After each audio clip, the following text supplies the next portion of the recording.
A few years ago, at a leadership meeting in Switzerland, a leader asked this question: what harvest would you like to see 3 to 5 years from now?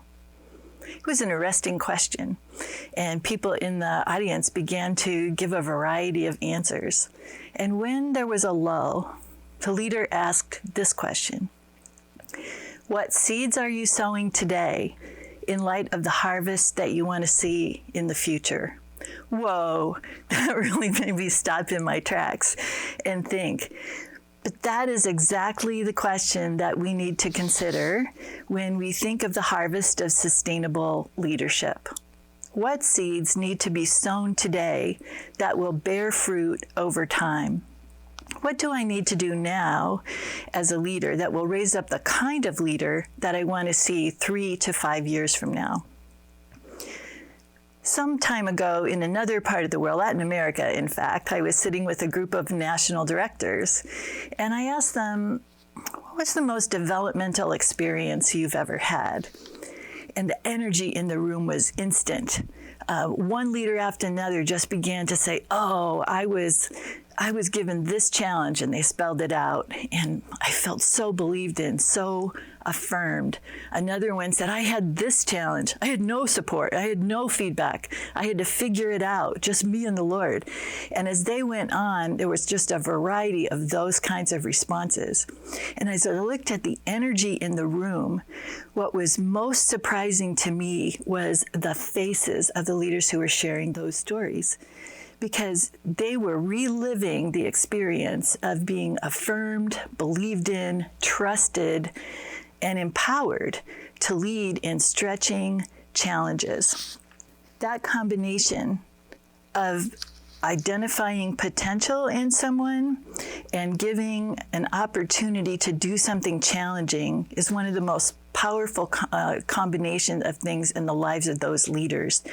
And that is still true today. The seeds that were planted by leaders who believed in their people enough to give them a challenge, some feedback, and some support made a lasting difference. So for sustainable leadership, what are the seeds? I would say the first is relationship. The best leader development happens in the context of relationship, team leader, team member, in light of our mission. A leader's knowledge of his or her team members, their strengths, their weaknesses, their deficits, their aspirations, all those things combined are essential to a staff member feeling known and needed and that they have a future. Relationship implies conversation. So the kinds of conversations we talk about are where expectations are shared. What the team leader expects, what the team member expects. There's a common understanding established among them. Those kinds of conversations about ministry and development goals create a shared understanding that allows the staff member to feel empowered and to begin to take faith actions. But clarity and agreement on goals isn't enough to ensure that our staff will grow in responsibility, effectiveness, or influence. The second seed is challenge. The knowledge of the person has to be combined with intentionality in the assignment of work, along with coaching, feedback, to give the kind of faith-stretching opportunity that every individual needs to grow. Dr. Bright used to say, get the cut of the person before you put him or her in position.